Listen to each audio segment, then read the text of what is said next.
بين ليلة وضحاها تحول نبض التجارة والسياحة في المنطقة إلى سكون قسري، وذلك تحت وطأة طبول الحرب.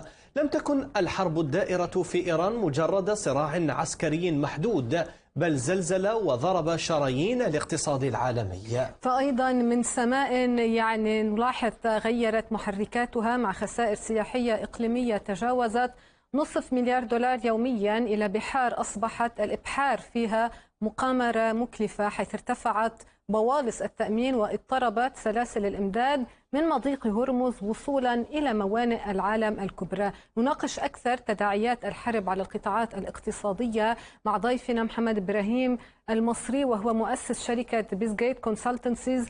أهلا بك معنا سيد محمد على شاشة CNBC عربية. بداية، وإذا أردنا أن نتحدث عن قطاع الطيران، واحد من أكثر القطاعات المتضررة من تداعيات الحرب، كانت الأرقام الرسمية تشير أنه فقط بأول أسبوعين من الحرب، ونحن الآن بالأسبوع الرابع، وصلت الخسائر إلى حوالي ملياري دولار. برأيك إلى أي مدى اليوم، إلى جانب تراجع الطلب بسبب إغلاق وتيسير محدود للرحلات، إلى جانب ارتفاع أسعار الطاقة على تكاليف الطائرات والشركات، يمكن أن تكبدها المزيد من الخسائر وتعيدها إلى أزمات شهدناها في أزمة كورونا؟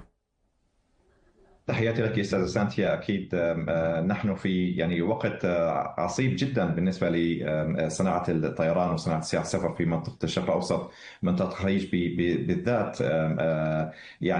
للأسف هذه الحرب التي بدأت من 28 فبراير بدأت في وقت كان في ذروة التشغيل بالنسبة لشركات الطيران والسياحة. نحن نعلم أن مدينة دبي على سبيل المثال استقبلت خلال العام الماضي أكثر من 20 مليون سائح، وكانت المعطيات كلها تؤشر على موسم سياحي للسفر، موسم السفر جيد جدا خلال عام 2026. ولكن كل هذا تغير بين لحظة وأخرى مع إغلاق المجال الجوي بشكل كامل لمنطقة الخليج وتحويل شركات الطيران تركيزها بشكل أساسي لسلامة الأجواء وسلامة المسافرين. هذا الشيء أدى إلى عطل كامل وشلل كامل لمنظومة النقل الجوي في منطقة الشرق الأوسط. الخسائر اللي شفناها طبعا أكيد كانت عبارة عن 3 مراحل. نتكلم عن مرحلة الصدمة اللي هي الديماند شوك، مرحلة السعر اللي هو طبعا زاد بشكل هائل جدا خلال الفترة الماضية، والتأثير كمان على المطارات والبنية التحتية اللي الحمد لله لحد اللحظة هاي في عنا خطط بديلة، واستطاعت بعض الدول منها دولة الولايات المتحدة بتشغيل خطوط جوية وممرات جوية آمنة رغم التحديات الموجودة في المنطقة خلال أوان الحرب هذا. نعم السيد محمد، كذلك لو نتحدث عن الارتفاع القياسي لأسعار وقود الطائرات قبل الحرب كان في حدود 80 إلى 90 دولار، الآن الجميع يتحدث ما بين 180 إلى 200 دولار. في تقديرك ما هي السيناريوهات المرتقبة للانعكاس السلبي على هذه الارتفاعات، خاصة على مستوى التذاكر؟ الجميع يسأل هل المسافر هو من سيتحمل هذه التكاليف من خلال الارتفاع القياسي للتذاكر، أم أن ربما هناك سيناريوهات أخرى لشركات الطيران؟ أستاذ صلاح، أكيد في هناك أخبار سيئة وأخبار جيدة. الأخبار الجيدة أن شركات الطيران لا تشتري وقود الطائرات يوميا، ولكن هناك عقود بتكون شهرية أو 3 شهور أو حتى لفترة 4 شهور. معظم أو كثير من شركات الطيران حسب السياسة التسعيرية لشراء أو مناقصات الجيت فيول ممكن تنتهي خلال الشهر القادم أو الشهر اللي بعده. الزيادة السعرية طبعا هنا نتكلم مو بس فقط على زيادة أسعار البترول، سلاسل توريد البترول بالنسبة بترول الطائرات بالنسبة للشركات الدولية نتكلم عن 50,000 رحلة تم إلغائها بس على مدى الكم أسبوع الماضيين. نتكلم عن أن الطيران النيوزيلندي لغى أكثر من 1100 رحلة بسبب عدم جدوى تشغيل الطائرات هي في ظل الارتفاع الحاد بأسعار البترول. الزيادة السعرية أكيد ستكون فيها خسارة بالنسبة لشركات الطيران بشكل كبير، ولكن لو نظرنا إلى سوق السفر خلال فترة الصيف، في حال عدم وجود استقرار أو عدم وجود وقف للعمليات الأدائية خلال منطقتنا هاي، أكيد المسافر وشركة الطيران حيتحمل جزء كبير من هذا الفرق بالسعر. نحن نتكلم عن الزيادة السعرية بين 150 ل 300% على أسعار التذاكر. مجرد بس أعطيك عن السعر.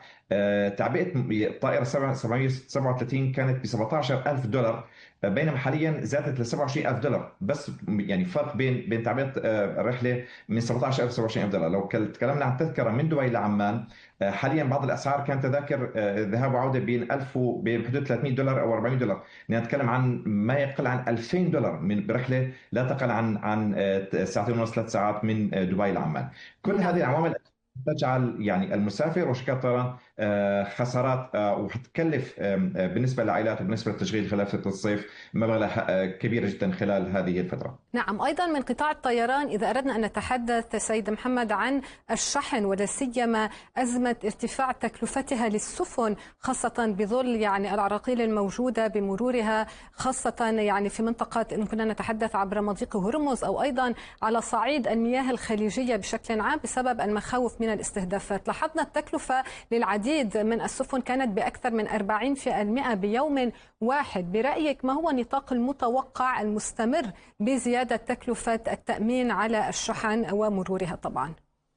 بصراحة سنتيا، يعني لا يوجد أي خبير في العالم ممكن أن يتنبأ كيف تتحرك بورصة التأمينات بالنسبة لمخاطر الحرب، خصوصا في منطقة، يعني نحن في عين العاصفة من ناحية المجالات إن كانت الجوية أو البحرية بالنسبة لمنطقة الخليج. وهذا الشيء أكيد رح يعني يدفع لزيادة فلكية، لأن يعني ليست فقط شركات التأمين التي يعني تزيد في أسعار من ناحية التأمين على البواخر وعلى الناقلات اللي تعبر منطقة الخليج، ولكن حتى بالنسبة للطيران يعني زيادة نسبة التأمين اللي وصل لحدود 300 400% كمان. هذا الشيء كمان زاد بشكل كبير التكلفة التشغيلية اللي هي في بعض الأحيان أصبحت غير مجدية لبعض خطوط الملاحة وخطوط الطيران. نعم أستاذ محمد، هي شبكة مترابطة، الطيران، الخدمات والسياحة. دول الخليج قطعت أشواط في السنوات الماضية في زيادة مساهمة القطاع السياحي في حساب الناتج المحلي ما بين 10 إلى 12%. كيف نرصد تأثر القطاع السياحي؟ ولكن الأهم بعد نهاية هذه الحرب كيف يمكن أن يتعافى من هذه التداعيات؟ أخي صلاح، نحن يعني محظوظين في منطقة حيوية جدا.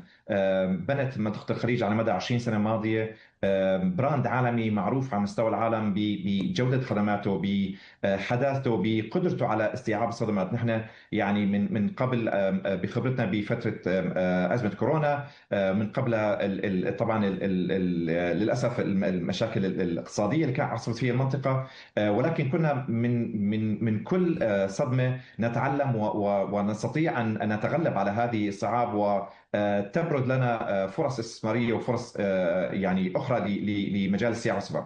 على المستوى القصير بتوقع أكيد هناك بعض الخسائر، ولكن الحمد لله أن السياحة الداخلية موجودة، أن الوعي وتفعيل منظومة يعني الوعي الداخلي خلال مجتمعاتنا بالخليجية ممتازة جدا.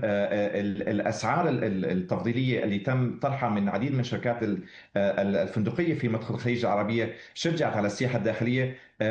في منظورنا وحسب خبراء عالميين انه في حال الحرب هذه يعني حطت وزارها وقدرنا على ان نحن يعني نستعيد انفاسنا من زياده الاسعار وزياده اسعار التامين. اكيد المنطقه منطقه فتيه، منطقه لديها امكانيات كبيره جدا، لديها مشاريع سياحيه مهمه جدا يعني لكل العالم. منطقه الخليج اثبتت مكانتها وكوجهة مهمة جدا، إن كان على مجال الصناعات التحويلية، إن كان على مجال الطيران كهب رئيسي لحركة المسافرين بالعالم. ومن ناحية أكيد طبعا نتأمل إن شاء الله خلال الفترة القادمة أن يكون في فرصة أمل لتعافي هذا المجال هذا، لأني من أحد أهم المجالات الاقتصاد الوطني. بالفعل نأمل ألا يطول أمد هذه الحرب وبتأثيرها على القطاعات الاقتصادية الحيوية. سيد محمد إبراهيم المصري، وأنت مؤسس شركة بيزجيت كونسلتنسيز، شكرا جزيلا لك. شكرا لكم.